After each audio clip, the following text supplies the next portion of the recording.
Hello, and welcome to today's daily message.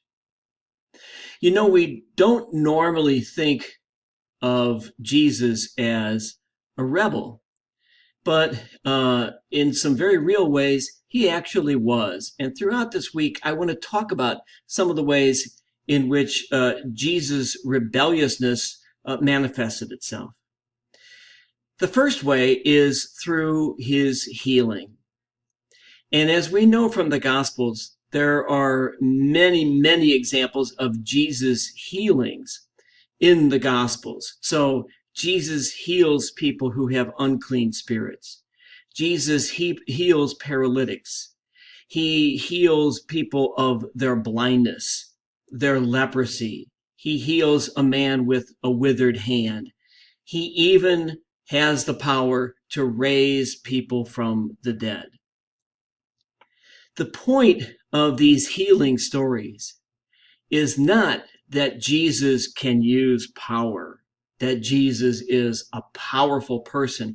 Rather, the point is how Jesus uses his power. And that's what makes him a rebel. Jesus uses his power to heal. Now, contrast that with the Romans.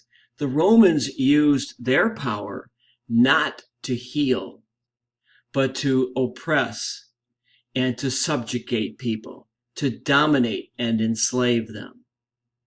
And so this is how Jesus' rebelliousness shows itself.